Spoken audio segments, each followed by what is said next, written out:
Sejam todos bem-vindos a mais um encontro do nosso grupo de estudos avançados do Novo Testamento, do Seminário Jonathan Edwards, esse espaço que tem nos proporcionado a oportunidade de compartilhar os nossos estudos, nossas pesquisas, e nessa manhã nós vamos ter a oportunidade de ter uma apresentação de um trabalho de conclusão da nossa pós-graduação em Novo Testamento. Eu me refiro aqui ao trabalho do nosso irmão Alisson Pedrosa, e fez um TCC, um artigo que, inclusive, foi aceito para publicação em nosso periódico, em nossa revista, que é o texto cujo título é Religião Lícita e o Sucesso Missionário de Paulo até o início da perseguição aos cristãos sob Nero, em 64. Esse texto do Alisson foi avaliado por um dos nossos pareceristas e foi aceito, além de ter sido aprovado também pela Unifil. Então, o Alisson construiu um texto coerente, um texto interessante, inclusive, não somente para a área dos estudos bíblicos, mas para a área da teologia histórica, tendo em vista que trabalha também com as origens do cristianismo e temas que são muito caros ao Novo Testamento, como é o caso da relação entre judeus e gentios, também a relação do cristianismo com o judaísmo, a questão de Paulo, da missão paulina, na diferenciação dos dois grupos, né, do cristianismo com o judaísmo, e esses são temas caros também para minha pesquisa, para o meu interesse nas origens do cristianismo e nos estudos bíblicos ali envolvendo a questão de judeus e gentios, ou judaísmo e cristianismo.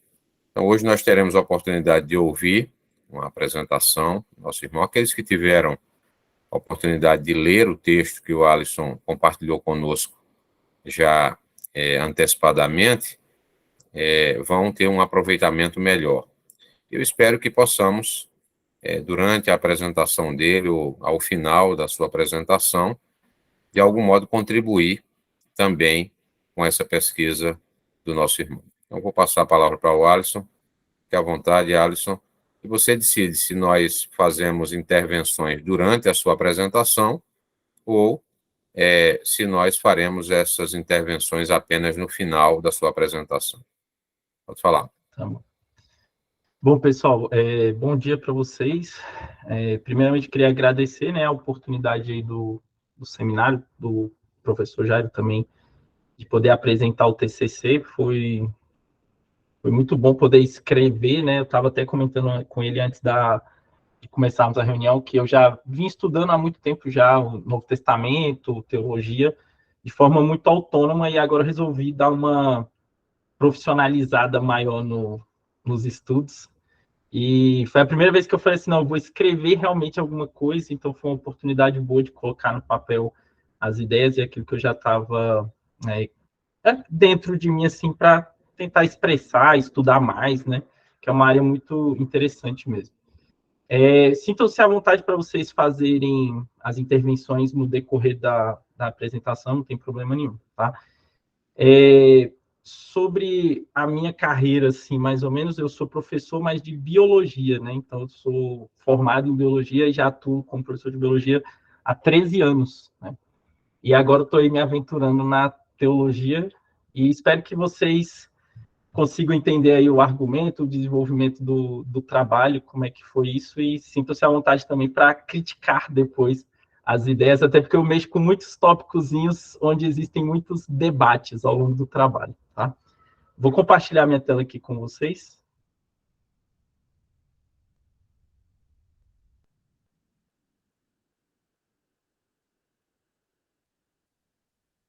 Então, olha só, a ideia geral do trabalho é a gente demonstrar como é que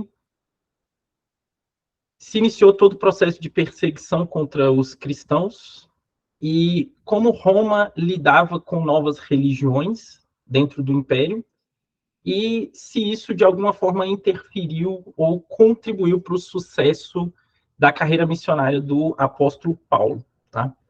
Então, é assim que a gente vai lidar com isso. E a primeira pergunta que a gente precisa se fazer tem a ver com por que Roma perseguiu os cristãos.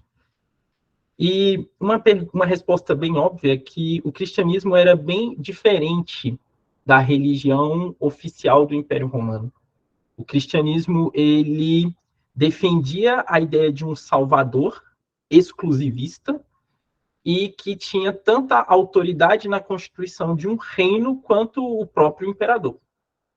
Além disso, os cristãos desde sempre criticavam muito a idolatria romana e também a imoralidade dos gentios.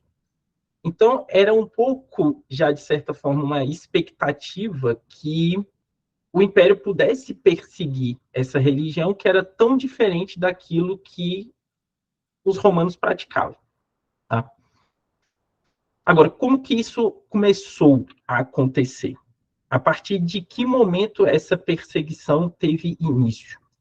E esse é um debate histórico que recentemente tem sido muito revirado. Tá? Muitos historiadores do cristianismo primitivo ou historiadores do Império Romano têm se debatido sobre isso, quando essa perseguição começou, ou se essa perseguição foi realmente tão grande assim, ou muito desse alardear da perseguição contra os cristãos era propaganda cristã dos pais da igreja, ou da igreja no início da igreja primitiva. E a gente pode realmente se perguntar, quando que essa perseguição teve início?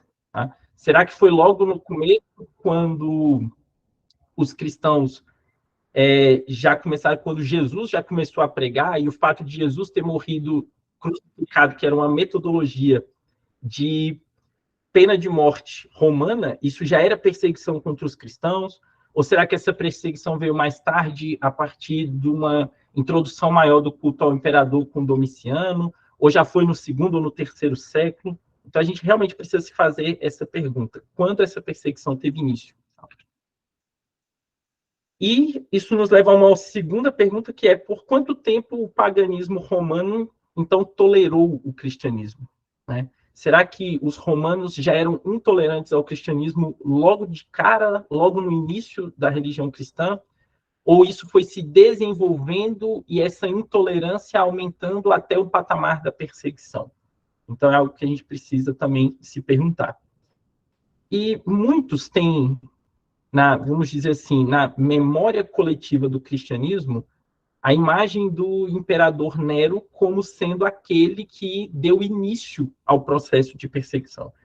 Aquele que começou, que marcou, né, o momento de início da perseguição ao cristianismo. E muitos o têm até como uma espécie de anticristo. E qual teria sido, então, o papel de Nero nesse processo? Realmente foi ele que começou essa perseguição? As histórias sobre ele são exageradas ou não? Tá? E como que a percepção do Império Romano em relação ao cristianismo mudou, especialmente durante o governo de Nero, ao ponto dos cristãos começarem a ser perseguidos. Por quê? Se nós estamos falando que a perseguição, se a gente partir do pressuposto, né, da ideia geral da igreja, de que o cristianismo começou a ser perseguido a partir do governo de Nero, nós temos um lapso da morte de Jesus aproximadamente no ano 30, até o 64, mais ou menos, quando nós temos os primeiros relatos de perseguição oficial aos cristãos. Então, a gente está falando aí de um período de 3 décadas, aproximadamente, em que os cristãos não eram perseguidos pelos romanos e passaram a ser. O que teria mudado em relação à percepção dos romanos quanto ao cristianismo nessas 3 décadas que o cristianismo saiu de uma religião tolerada para uma religião não tolerada? Tá? Então, essas são as perguntas que me motivaram, de certa forma, a pesquisar esse assunto e a escrever sobre esse assunto, porque eu acredito que são perguntas que muitas vezes nós recebemos apenas meias respostas em relação a elas. E para a gente respondê-las todas, nós precisamos primeiro pensar como era a religião oficial de Roma. Tá? Roma tinha uma religião oficial? E que religião era essa? Como os romanos praticavam a sua espiritualidade, a sua religiosidade? E, claramente, a religião romana era marcada pelo paganismo, né, muito comum daquele período. numa espécie de fusão com a religião grega, os romanos adoravam os deuses clássicos do panteão grego, né? Zeus, Ares, Apolo, Afrodite, todos eles, muitas vezes, com uma roupagem romanizada, mas ainda, em essência, aquelas mesmas divindades pagãs dos gregos. A religião em Roma era muitas vezes uma questão de Estado, era uma questão de sociedade. Diferente do que a gente tem hoje, né? Uma religião que muitas vezes é segmentada de outros aspectos da vida secular. Hoje é muito comum nós separarmos várias esferas das nossas vidas em política, religiosa e, né, trabalho profissional, mas em Roma e na antiguidade como um todo, isso não era comum. Todas essas esferas da vida, elas estavam totalmente relacionadas.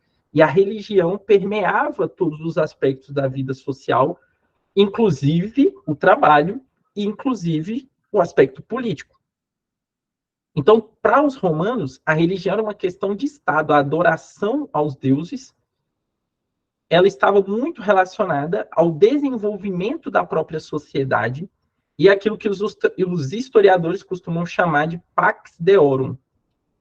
Ou seja, os magistrados romanos acreditavam que eles tinham que garantir a paz com os deuses. Uma espécie de concórdia entre os deuses e os seres humanos, que faziam com que a sociedade romana continuasse prosperando. Porque, ao receber a benevolência dos deuses por meio do estímulo estatal ao culto, né, a sociedade como um todo era beneficiada. Os indivíduos eram beneficiados à medida em que recebiam as suas bênçãos a partir da execução de sacrifícios, das festas comunitárias, enquanto o próprio Estado também, e o próprio imperador, também era abençoado pelos deuses à medida que o império continuava expandindo suas fronteiras e que reinava dentro dos limites do império a paz social, dentre outros fatores. Muitas pessoas acreditam que os romanos eram extremamente tolerantes com qualquer tipo de culto, com qualquer tipo de divindade e com qualquer tipo de, né, prática religiosa exótica que eram encontrados nos limites das províncias. Em certa medida, existia uma tolerância religiosa romana muito em função da expansão territorial que os romanos, né, conseguiam, conquistavam.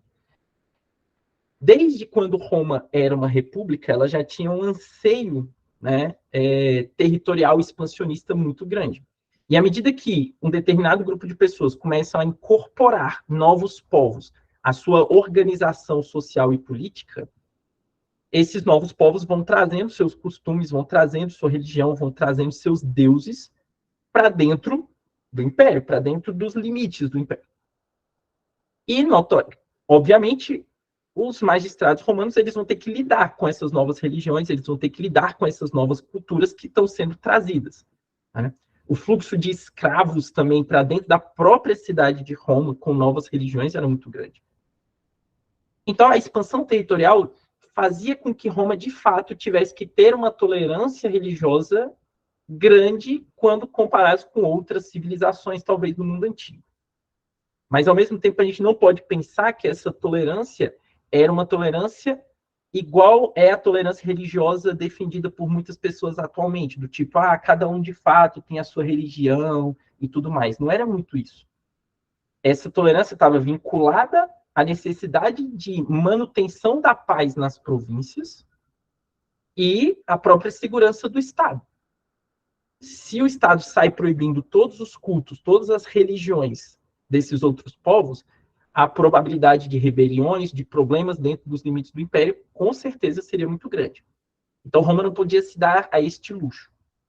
Mas, ao mesmo tempo, nós não devemos pensar que Roma perseguiu apenas o cristianismo. Roma perseguiu duramente outras práticas religiosas, tanto durante o período republicano quanto durante o período imperial.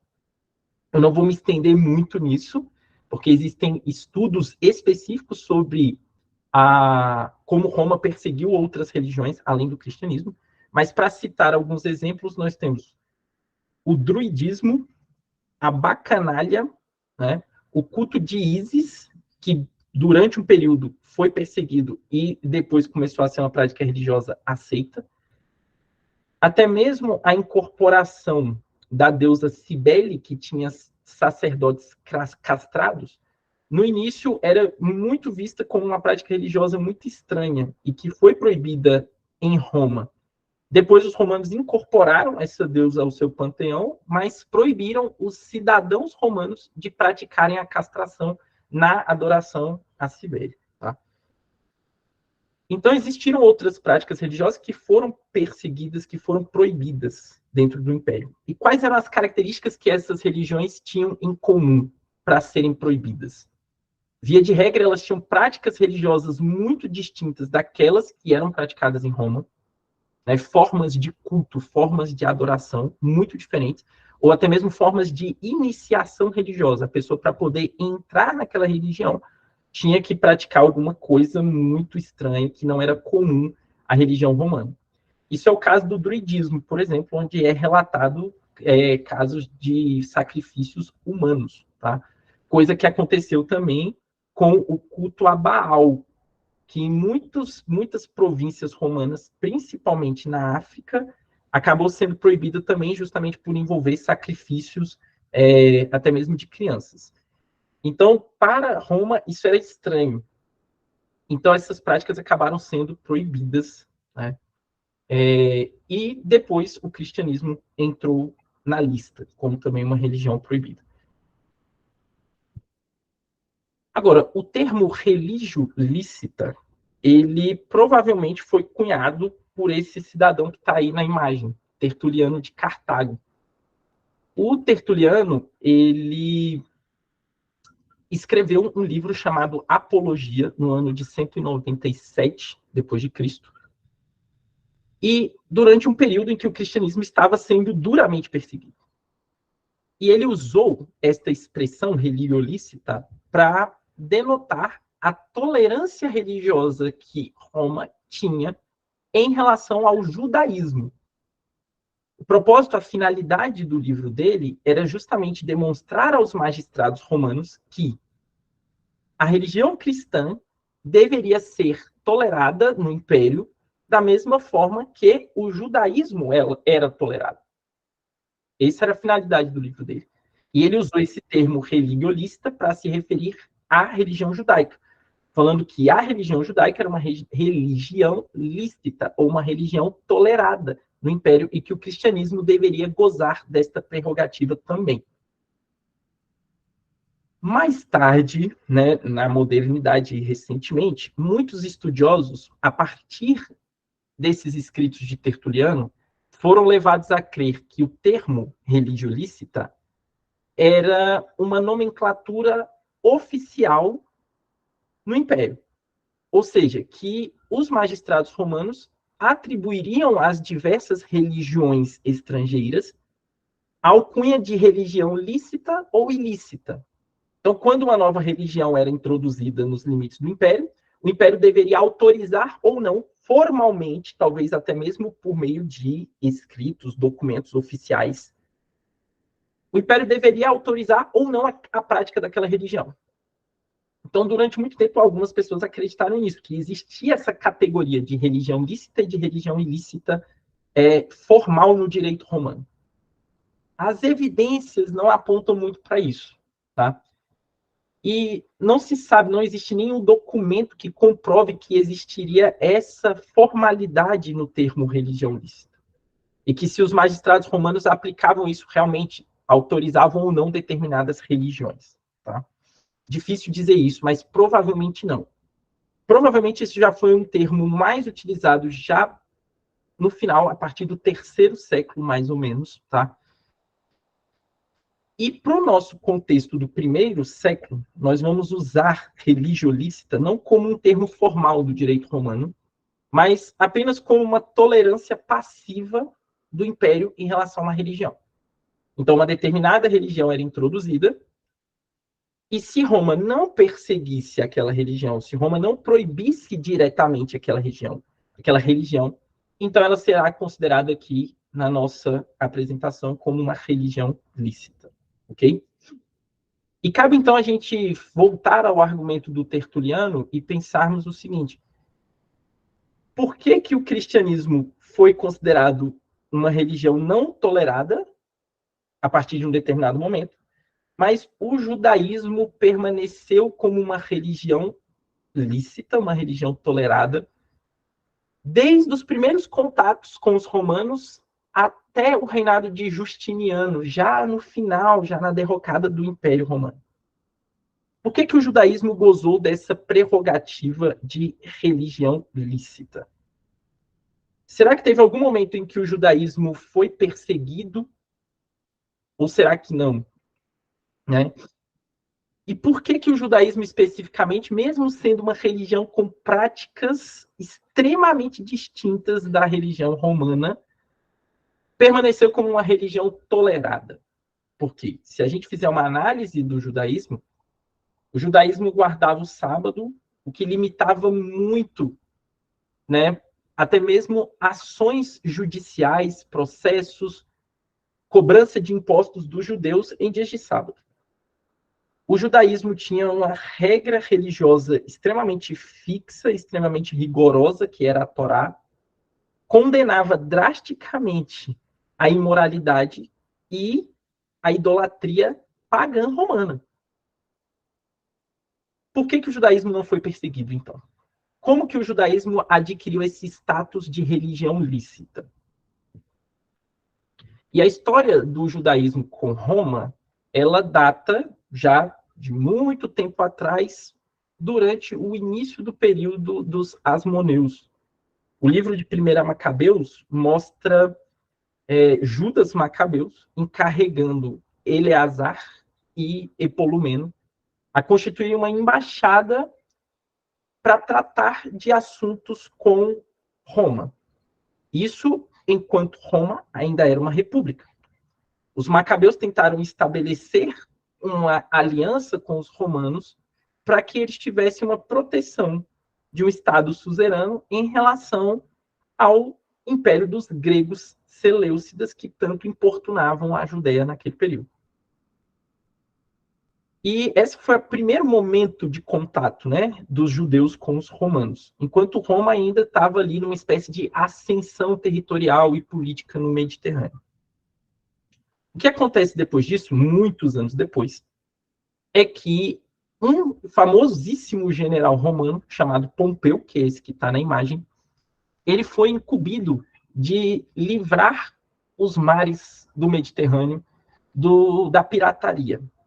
E ele foi muito bem sucedido nisso. O Senado o considerou uma espécie de general muito vitorioso, muito capaz, muito eficiente, e comissionou Pompeu a ganhar finalmente a guerra contra Mitridates no Ponto e contra Tigranes na Armênia. Pompeu, então, saiu de Roma na direção do Oriente e venceu as duas guerras. Quando finalmente Pompeu venceu a guerra contra Mitridates no Ponto, ele foi até a Síria, em Damasco, especificamente, e reduziu a Síria, que antes pertencia ao Império Seleucida, né, muito antes, a uma província romana. Nesse momento em que Pompeu estava em Damasco, transformando a Síria numa província romana, novos descendentes dos Asmoneus, né, Hircano II e Aristóbulo II, estavam tendo uma confusãozinha na Judéia para saber quem ficaria com o trono dos Asmoneus.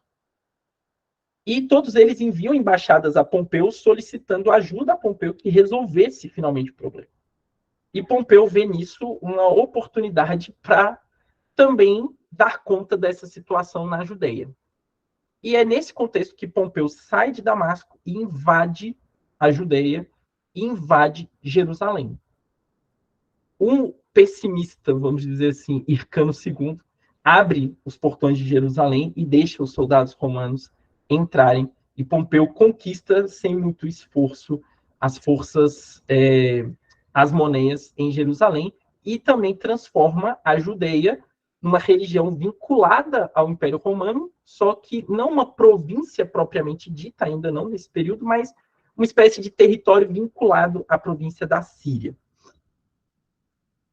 Pompeu invade o templo em Jerusalém, né, profana o templo, isso está narrado, inclusive, por Flávio Josefo, e vai embora como um grande conquistador romano de volta para Roma. Alguns anos mais tarde, Pompeu entra em aliança com outros 2 generais romanos, formando o que é conhecido na história como o primeiro triunvirato, junto com Crasso e Júlio César. E essa parceria dá certo durante um tempo, mas depois da morte da esposa de Pompeu, Júlia, que era filha de Júlio César, e depois das grandes conquistas de Júlio César na Gália, os 3 entram em conflito. E uma guerra civil é instaurada em Roma, principalmente entre Pompeu e Júlio César, porque Crasso vai para o Oriente e acaba morrendo tentando invadir o Império Parta. Esse momento histórico é muito importante, e apesar de ele estar relacionado com vários outros povos, e principalmente com Roma, o judaísmo vai sofrer, nesse período, uma influência dos romanos muito grande. Por quê? O que acontece? Pompeu, ele foge de Roma quando Júlio César invade a cidade. E ele vai na direção da Grécia, depois na direção do Egito. No Egito, o rei Ptolomeu, que ainda tinha 13 anos nesse período, acaba matando Pompeu e entregando a cabeça dele a Júlio César, quando Júlio César desembarca no Egito, atrás de Pompeu. Júlio César fica, de certa forma, muito indignado com isso, porque não cabia a um rei cliente tirar a vida de Pompeu, mas sim a ele que queria pegar Pompeu e condená-lo, né, por sua traição. Ao mesmo tempo, Júlio César, no Egito, acaba se envolvendo com uma guerra civil pelo trono do Egito, entre Ptolomeu e sua irmã Cleópatra, com quem Júlio César viria no futuro a ter muito mais do que relações diplomáticas, né? E nesse tempo em que Júlio César se alia às tropas de Cleópatra para tirar o trono do irmão dela, Ptolomeu, e dar a ela, Júlio César acaba preso em Alexandria e encurralado nas ruas de Alexandria com suas legiões já às mínguas, ele manda mensageiros à Síria solicitando, né, à província da Síria ajuda no Egito. E a pessoa que resolve ajudar Júlio César nesse período é justamente o rei Hircano II, aquele mesmo que tinha aberto as portas de Jerusalém para Pompeu, junto com o seu general Antípater, o pai de Herodes o Grande. Antípater sai, então, da Judéia com aproximadamente 5.000 judeus para salvar Júlio César no Egito. E ele é muito bem sucedido nisso. Chegando no Egito, ele salva, ele derrota, ele chega no campo de batalha, né, dizimando os egípcios, né, e salva Júlio César da morte e também as suas legiões já muito desgastadas pela guerra com Ptolomeu em Alexandria. Júlio César fica extremamente grato a Antípater e a Hircano II por essa boa ação de socorro. Isso também é narrado por Flávio Josefo.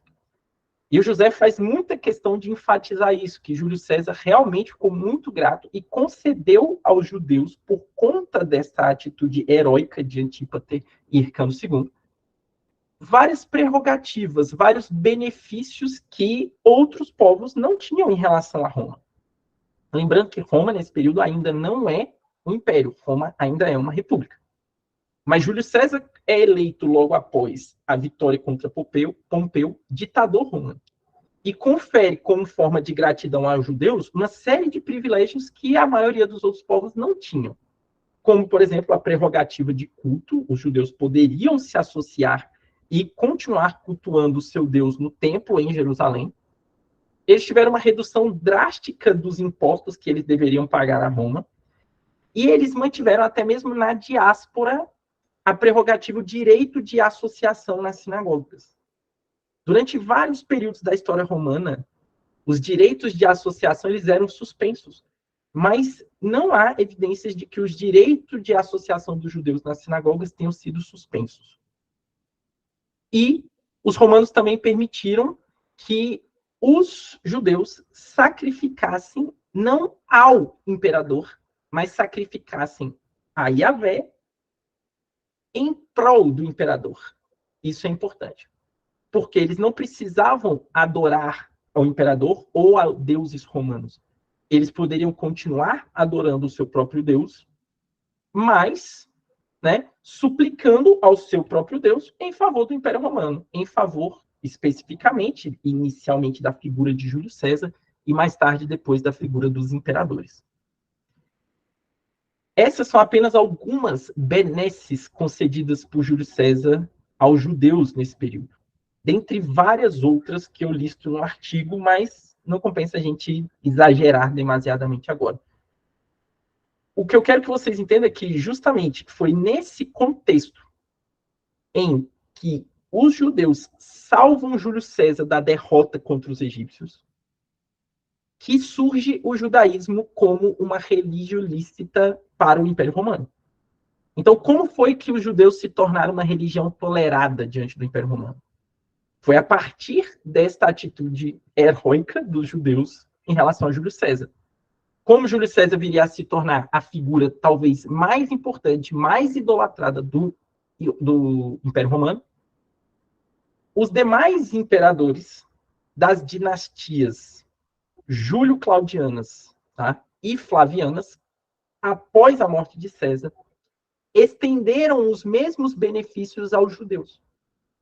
Então, todos os imperadores, se a gente puder listar, Tibério, Calígula, Nero, aliás, Tibério, Calígula, Cláudio, Nero, tá? Vespasiano, Tito e Domiciano, todos esses estenderam as mesmas prerrogativas que Júlio César tinha dado aos judeus. Aí eles, em alguns casos, até mais benefícios do que o próprio Júlio César já havia concedido. Então, a religião judaica, ela tinha esse status de religião lícita diante do Império Romano, e isso começou com este momento histórico específico que eu comentei com vocês. Agora, obviamente, nós não podemos ser ingênuos e achar que todos os benefícios concedidos aos judeus tinham a ver exclusivamente com esse momento histórico em que os judeus salvam Júlio César no Egito. Mas existiam outros fatores que, combinados com esses, favoreceram a percepção romana em relação aos judeus. E que fatores seriam esses? A antiguidade da religião judaica, né? Até mesmo o filósofo Aristóteles já havia comentado sua admiração em relação à religião judaica. Alexandre o Grande, quando invadiu a Judéia, chegou a sacrificar a Yahvé no templo em Jerusalém. Além disso, toda a região da Judéia, ela funcionava como um importante local onde os grãos provenientes do Egito eram direcionados pelo Mediterrâneo a Roma. E toda aquela região do Oriente, da Síria, da Judéia, era uma barreira importante contra o Império Parta, que constantemente fazia incursões em território romano.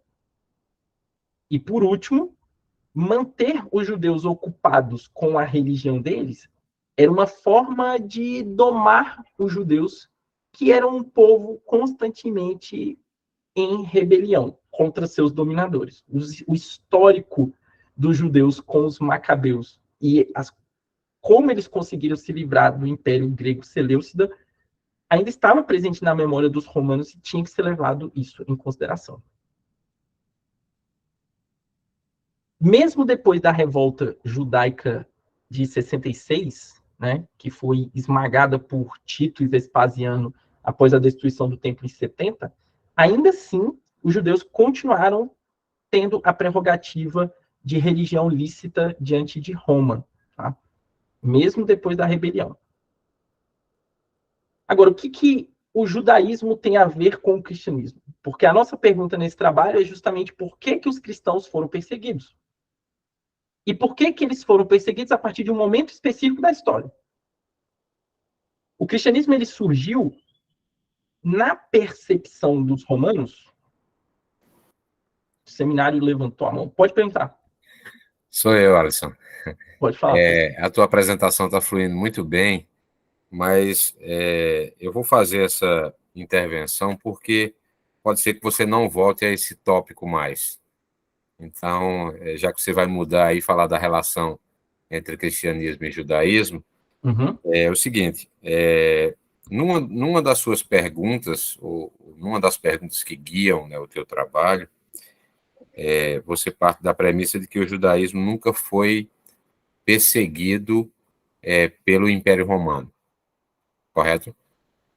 Assim, a religião judaica oficialmente foi considerada lícita desde que essa relação começou, né? Mesmo quando o Império Romano era república. Eu lembrei, durante a tua apresentação, eu não me recordo de ter visto no teu texto, a não ser que você me lembre aí, de Atos, capítulo 18, verso 2. Eu não sei se você chegou a esse texto. Quando Paulo se encontra pela primeira vez em Corinto com Priscila e Áquila, e, segundo Lucas, eles chegaram ali porque Cláudio havia expulsado todos os judeus de Roma. A minha pergunta é a seguinte: eu sei que existe uma explicação histórica, alguns fazem essa ligação, por exemplo, com aquilo que o historiador Suetônio, quando escreveu sobre a vida do imperador Cláudio, disse que Cláudio havia expulsado os judeus de Roma por causa de um tal de Crestus, né? Eu sei que existe essa explicação, essa ligação com esse texto especificamente. Mas a minha pergunta é a seguinte: nas tuas pesquisas, para tentar descobrir se de fato o judaísmo, como religião, nunca foi perseguido pelo Império Romano, você chegou a uma resposta diferente dessa, no sentido de qual foi o motivo real dos judeus terem sido expulsos de Roma no período de Cláudio ali? Não sei qual foi o ano especificamente, eu sei que é da década de 40 a 50 no máximo, ali, por ali. Então, provavelmente esse evento aconteceu em 44, né? Existe essa versão da história de Lucas e também o comentário de Suetônio são as duas principais fontes desse evento histórico. Mas o que eu percebi nas pesquisas em relação a este momento, e eu até cito essa parte no trabalho também, é que o fato do judaísmo ser uma religião tolerada não quer dizer que, eventualmente, o Império Romano não pudesse intervir na prática religiosa judaica. Ela era uma sensação de tolerância religiosa generalizada, vamos dizer assim, mas que em momentos e em locais específicos podia ser suspensa em função de alguns problemas que os judeus pudessem causar. Então, por exemplo, isso aconteceu especificamente na Judéia no ano 70. Depois, mais tarde, no primeiro século, na segunda revolta dos judeus contra o Império Romano, Adriano suspendeu até mesmo a possibilidade de reunião em sinagogas na Judéia e proibiu até a circuncisão, mas o judaísmo na diáspora continuou sendo uma religião tolerada nas províncias romanas. Então, o fato dos judeus terem sido expulsos de Roma é difícil determinar a exata causa. Eu já vi muitas pessoas falando de várias razões, né? A explicação mais conservadora, que eu gosto mais, é a de que realmente Suetônio estava certo e que Cláudio expulsou os judeus de Roma por instigação de Cresto, que seria uma forma latina de se falar Cristo. Então, talvez por conta da chegada do cristianismo em Roma, isso deve ter gerado alguma controvérsia entre os cristãos judeus que haviam, aliás, entre os judeus que haviam sido convertidos ao cristianismo, e esse tumulto provavelmente deu, né, motivo para Cláudio expulsá-los de Roma. Mas isso não alterou a política de tolerância religiosa geral em relação ao judaísmo, mesmo com essa intervenção pontual do Império em relação aos judeus. Aí eu não sei se eu respondi a sua pergunta, professor. Perfeito. Pode prosseguir. Então, o cristianismo ele nasce como uma espécie de segmento do judaísmo. E até mesmo para os cristãos, no início, era difícil se distinguir do judaísmo, porque era um movimento, né, estritamente judaico, que começa em Jerusalém, a partir da morte de Jesus Cristo, que era um judeu, e pela propagação e testemunho dos apóstolos, que eram judeus. Então, o cristianismo ele nasce como uma espécie de seita do judaísmo, como mais uma das seitas do judaísmo. É importante a gente lembrar que antes da destruição do templo, em 70, o judaísmo pré-70 era muito diversificado. Era um judaísmo cheio de facções, cheio de expectativas diferentes em relação a esses grupos. O judaísmo pós-70, o judaísmo rabínico, ele surge como um movimento um tanto quanto mais unificado que o seu predecessor. No entanto, o cristianismo, então, a partir dos anos 30, ele surge como uma espécie de segmento do judaísmo. E não havia razão nenhuma, pelo menos inicialmente, para que o Império Romano enxergasse o cristianismo de uma forma diferente. E se o judaísmo desfrutava de privilégios, se o judaísmo desfrutava da prerrogativa de religião lícita, o cristianismo ia com o judaísmo no mesmo balaio, no mesmo barco. Por quê? Porque diante do magistrado romano, o cristianismo era apenas mais um movimento judaico. E a gente consegue observar isso em vários momentos na narrativa bíblica, especialmente no livro de Atos, tá? Especialmente no livro de Atos dos Apóstolos. Agora, em diversos desses momentos, os cristãos eles têm contato com Roma.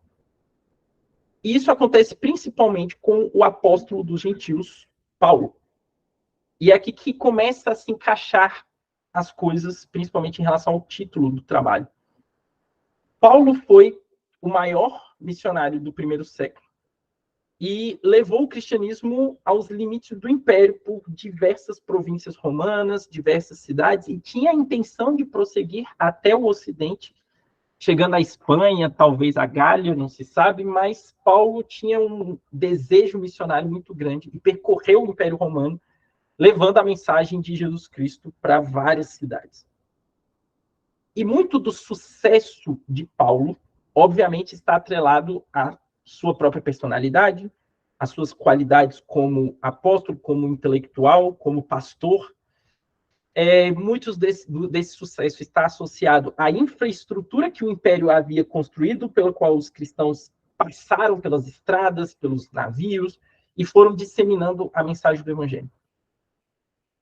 No entanto, eu queria chamar a atenção para vocês, justamente pelo fato de que, chamar a atenção de vocês ao fato de que, como o cristianismo não era uma religião perseguida oficialmente pelo Império durante o seu início, isso foi um dos fatores que possibilitou o avanço de Paulo nas cidades romanas. O cristianismo no início era perseguido pelos judeus, pontualmente em algumas cidades onde esses judeus tinham mais influência, especialmente na Judéia.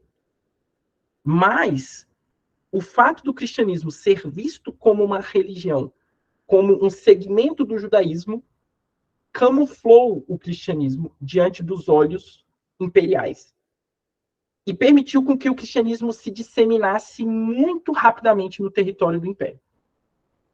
Se Roma não tivesse visto o cristianismo dessa forma e tivesse perseguido o cristianismo desde o início, provavelmente nós não estaríamos tendo essa conversa.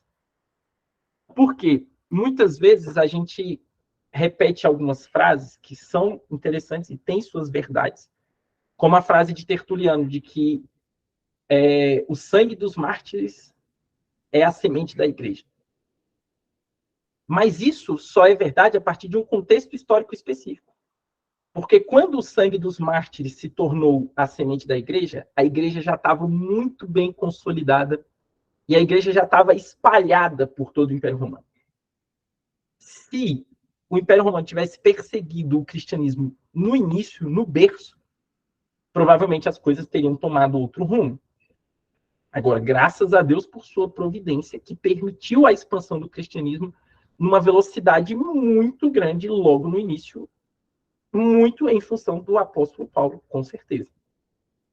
Então, desfrutar da prerrogativa de religião lícita à sombra do judaísmo, estando sob aquele guarda-chuva do judaísmo, foi um fator muito importante para a disseminação da fé cristã. Nós podemos ver isso principalmente no livro de Atos dos Apóstolos. O livro de Atos dos Apóstolos ele está recheado de situações em que os cristãos se deparam com Roma. Lembrando que o livro de Atos foi escrito por Lucas, muito provavelmente. Obviamente não vou debater este assunto agora, mas existem controvérsias. Mas o livro de Atos escrito por Lucas, ele contém diversas histórias em que os cristãos se deparam com o Império Romano. Vou contar algumas delas resumidamente para vocês. Se nós pensarmos no Evangelho de Lucas, a primeira é a crucificação de Jesus, onde claramente Lucas aponta Pilatos como um culpado um tanto quanto passivo, talvez culpado por omissão, mas não tão culpado por ação, pela crucificação de Jesus, colocando a responsabilidade principalmente nas mãos da liderança judaica. Já no livro de Atos, no começo do livro mesmo, nós temos a morte de Estevão, no Sinédrio, que foi morto contra a lei romana que proibia os judeus de aplicarem pena capital.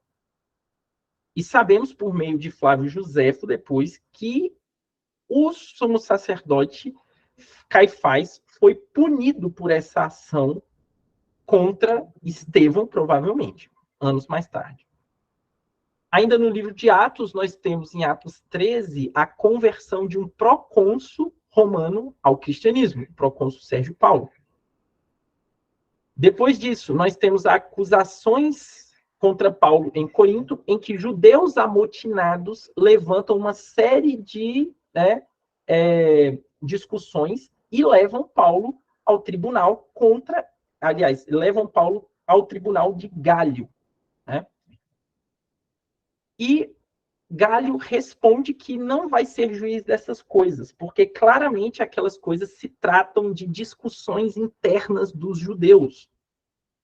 Ou seja, o próprio Gálio reconhece as controvérsias judeus-cristãos como sendo coisa do judaísmo, como sendo questões da própria lei deles, da interpretação dos judeus. Mais tarde, nós temos a prisão de Paulo em Jerusalém, em que a autoridade romana intervém para que Paulo não seja morto pela multidão, pela turba amotinada contra ele, e Paulo apelando a César, chegando em Roma, podendo desfrutar de uma prisão domiciliar e mesmo preso, pregando livremente em Roma, e Lucas faz questão de enfatizar isso no final do livro. Isso levanta algumas questões interessantes a respeito do propósito de Lucas no livro de Atos. E há alguns teólogos que dizem que um dos propósitos de Lucas em Atos era o propósito de legitimar o cristianismo diante das autoridades romanas. E por isso que, recorrentemente, os cristãos se deparam com Roma, e Roma é benevolente, e Roma é complacente, e Roma muitas vezes defende os cristãos contra os judeus. Eu acho difícil a gente definir como principal propósito do livro de Atos essa legitimação diante das autoridades imperiais. Mas, nas minhas pesquisas, eu fui levado à conclusão de que, de fato, isso, apesar de não ser o propósito principal de Lucas em Atos, isso é muito forte. Esse teor apologético de Lucas para legitimar o cristianismo diante das autoridades romanas, ele é inescapável no livro de Atos. São muitos os casos, e o jeito que ele constrói a narrativa parece muito que ele quer realmente dar essa impressão. Uma teoria interessante que eu vi a esse respeito foi que, provavelmente, muitos elementos do livro de Atos, principalmente as defesas de Paulo no final do livro, tá?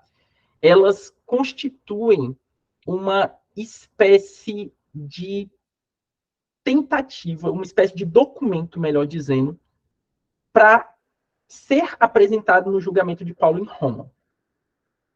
Alguns teólogos dizem que o livro de Atos inteiro era uma peça forense, uma peça jurídica para proteger Paulo durante esse julgamento, para ser apresentado durante o julgamento. Eu acho difícil que o livro de Atos inteiro seja isso. Mas eu acredito que o livro de Atos foi uma composição de Lucas a partir das suas pesquisas sobre o cristianismo incipiente e a partir também de alguns documentos que o próprio Lucas escreveu para a defesa de Paulo em Roma. E ele juntou essas duas coisas e virou o livro de Atos. Tá? É óbvio que muito disso são vozes da minha cabeça. Tá? Eu tenho algumas referências para isso também, mas não é nada que assim seja explícito ou facilmente comprovável. Mas o teor apologético e as defesas constantes de Paulo em relação ao Império Romano são muito interessantes. Eu vou ler um trecho, inclusive, para vocês, uma citação um pouquinho grande do F.F. Bruce em relação a isso. Tá? Ele diz assim, ó, e falando a respeito da composição do livro de Atos. Né? É verdade que nos trabalhos de Lucas, no Evangelho de Lucas e no livro de Atos, Pilatos condenou à morte Jesus, mas já o havia declarado inocente das acusações feitas contra ele e proferiu a sentença de morte apenas sob pressão. Herodes Antipas concordou que as acusações feitas contra Jesus eram vazias. Lembrando que Herodes Antipas era um rei cliente de Roma. Em Atos, oficiais romanos mostraram boa vontade para com Paulo e com outros missionários. E ainda admitiram que não havia base para acusações feitas contra eles por seus oponentes. Em Chipre, um procônsul se converte.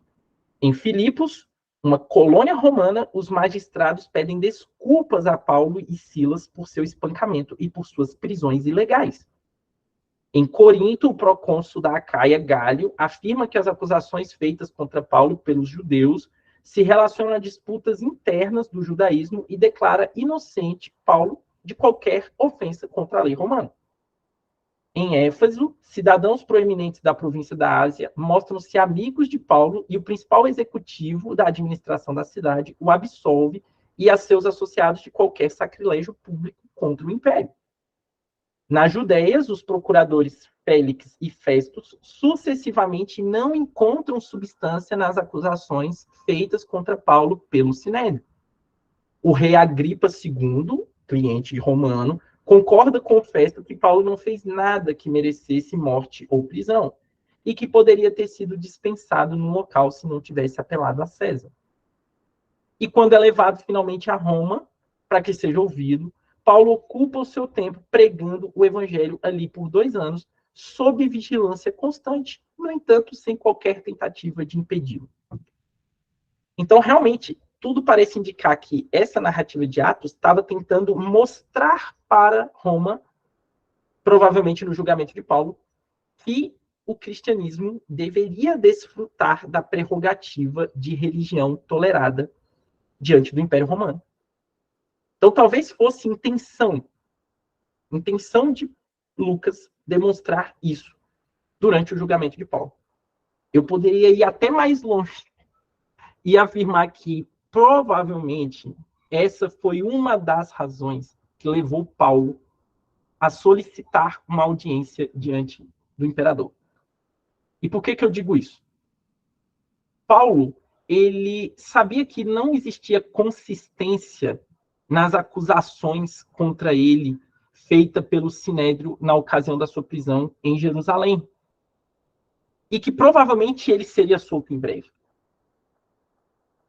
No livro de Atos, menciona-se uma conspiração contra Paulo que o leva a mover-se nessa direção e solicitar uma audiência em Roma.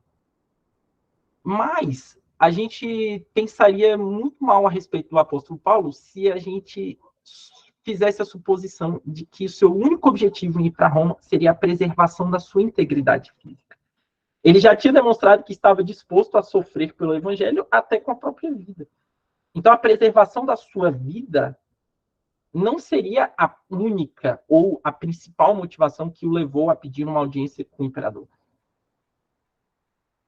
Eu acredito que o motivo pelo qual Lucas escreve e o motivo pelo qual Paulo solicita uma audiência ao imperador são duas coisas que estão relacionadas. Os dois têm a intenção de fazer com que Roma e talvez o próprio imperador comece a enxergar o cristianismo como uma religião lícita por seus próprios méritos, a despeito do guarda-chuva judaico. E por que isso está acontecendo? Porque provavelmente nós estamos já aí no ano 62, no ano 60, se nós adotarmos uma visão conservadora de que Lucas escreveu o livro de Atos e já no início da década de 60. E o que acontece? O cristianismo já estava se tornando uma religião predominantemente gentílica. O fluxo de ex-pagãos para a religião cristã já era enorme. O cristianismo já tinha alcançado diversas províncias no Império. Era questão de tempo para que Roma começasse a perceber os cristãos e os judeus como coisas distintas. Era questão de tempo para que o cristianismo perdesse a proteção do judaísmo diante dos olhos dos magistrados romanos. E isso estava se agravando cada vez mais. Essa mudança de percepção estava se agravando cada vez mais. Paulo e Lucas sabiam que isso poderia gerar perseguição forte e perseguição contundente contra os cristãos em todos os limites do império, o que dificultaria muito o avanço da missão aos gentios. Então, fazer com que o próprio imperador enxergasse o cristianismo como uma religião lícita seria um ganho tremendo para a igreja primitiva e possibilitaria a continuidade da missão aos gentios numa velocidade que ela já vinha sendo construída nos últimos 30 anos. Tá? No entanto, foi tarde demais. Quando Paulo teve provavelmente a sua oportunidade de se defender diante do imperador, e também quando Lucas finaliza a composição do livro de Atos e tudo mais, no ano de 64, nós temos a notícia do grande incêndio em Roma.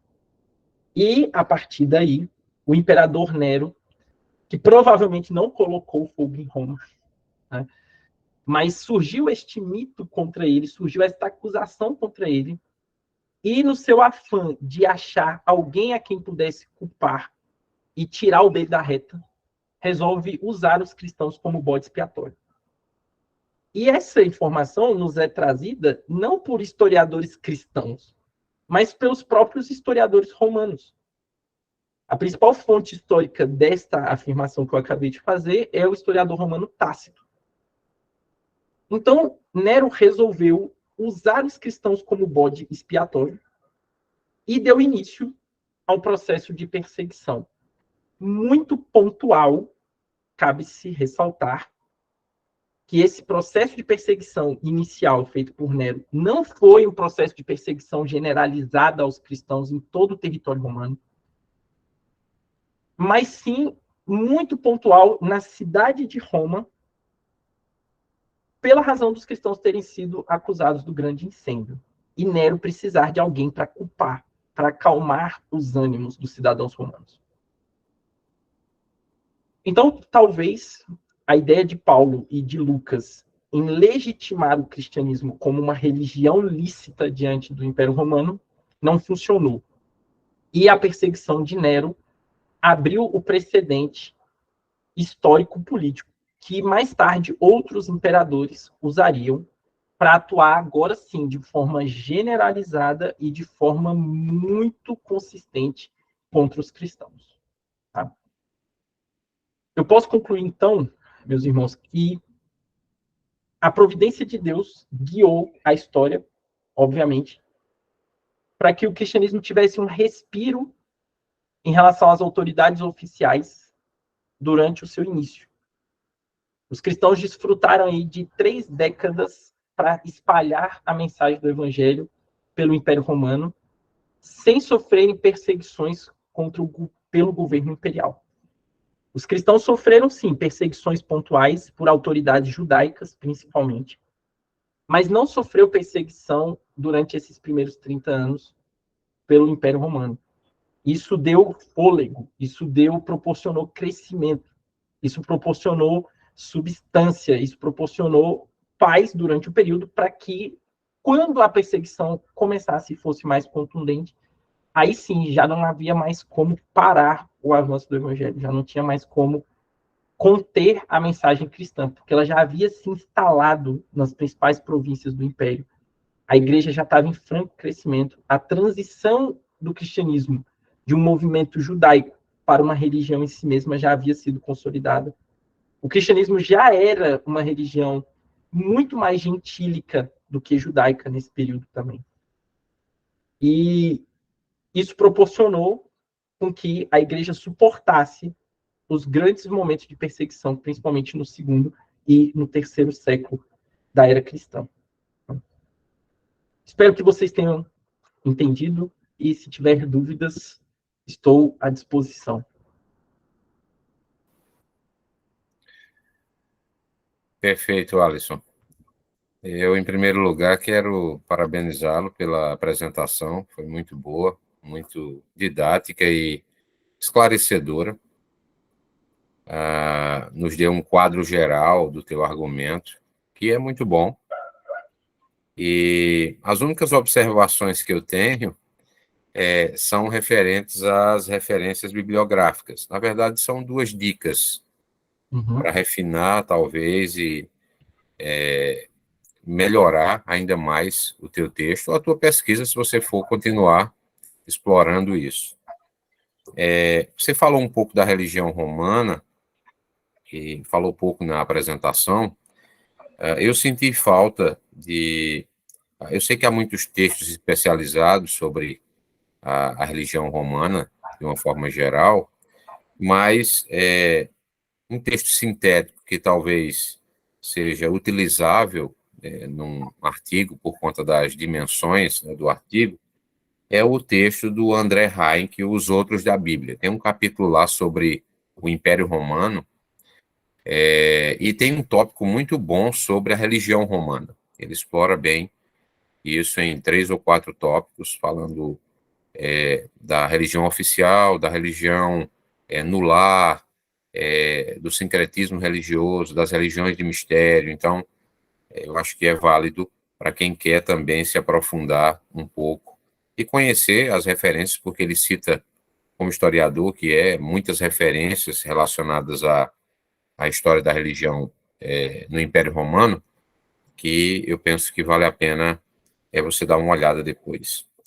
Uma outra questão relacionada a Paulo, né, tendo em vista que você atribui o sucesso de Paulo ao fato de ele estar trabalhando aí nesse vácuo que é a tolerância romana para com o judaísmo, e como nós sabemos, nesse período não dá para distinguir mesmo o cristianismo de judaísmo, né? O cristianismo é uma seita dentro do judaísmo, embora a gente não possa falar de judaísmo no singular nesse período, há muitos judaísmos aí, há muitos grupos.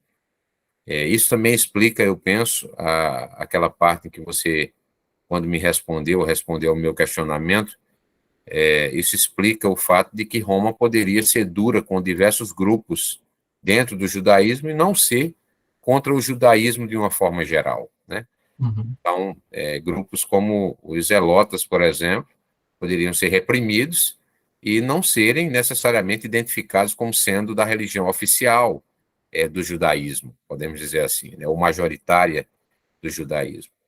Mas, enfim, com relação a esse argumento de Paulo ter trabalhado nesse vácuo, há outras teses, logicamente, sobre o sucesso missionário de Paulo, levando em consideração também o contexto histórico, social, cultural. E uma delas vem de um estudioso da área do Novo Testamento, que trabalha, um dos pais da abordagem sociocientífica do Novo Testamento, que é o Wayne Mix. Eu acho que você conhece o Wayne Mix. O livro é esse aqui, traduzido em português. Eu não sei se dá para ver, tem um reflexo aí. Os primeiros cristãos, tenho ele bem aqui urbanos. Os primeiros cristãos urbanos, o mundo social do apóstolo Paulo. Aqui o Mix trabalha muito bem com a ideia de que Paulo também se aproveitou de muitas instituições que já existiam no Império Romano, até de ideias religiosas que haviam ali, para expandir o cristianismo no contexto greco-romano.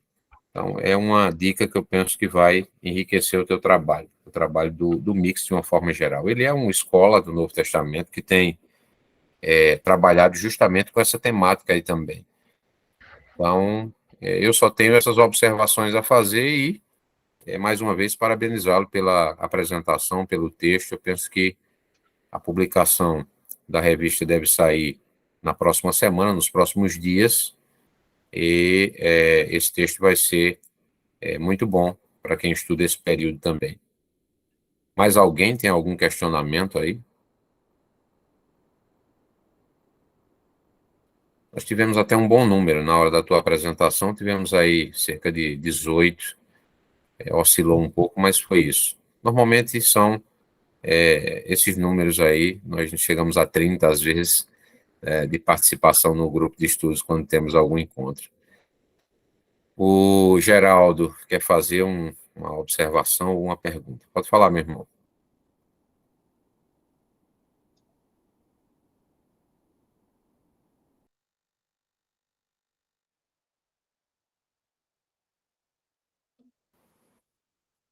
Geraldo Fonseca. Não sei se ele está com problema no microfone.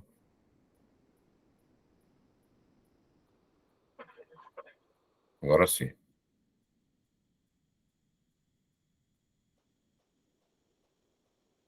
Deve ser algum problema na conexão. Ele vai escrever, eu acredito.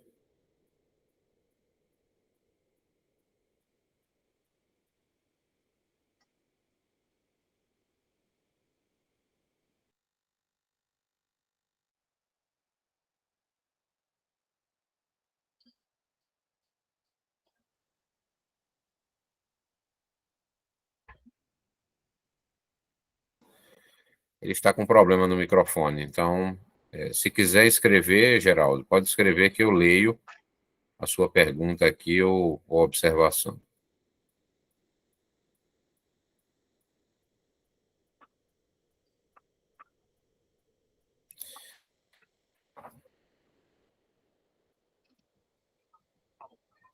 Enfim, mais alguém?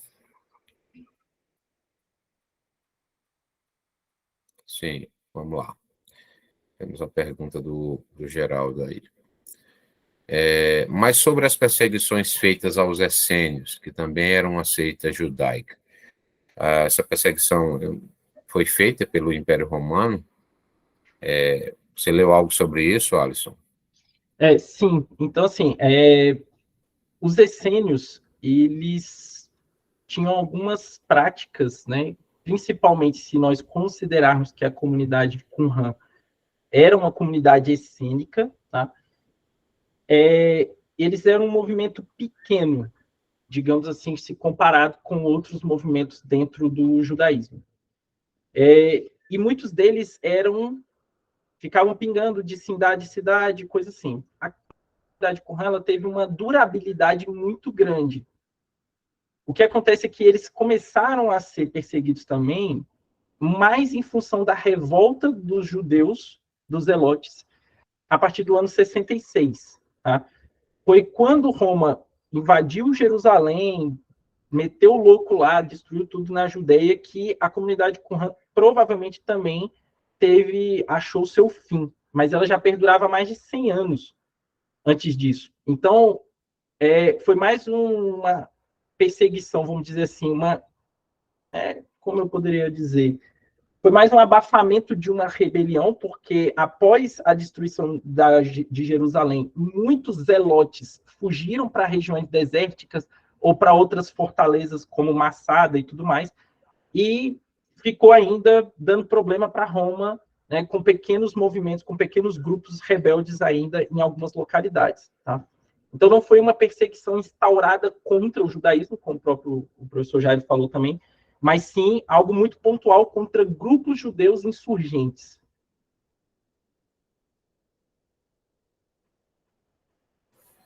Perfeito. E os essênios, se é que a comunidade de fato era essênica, né, porque Qumran, os últimos estudos, tem várias teses, né, a respeito dos grupos que povoavam aquela região e da comunidade especificamente, né.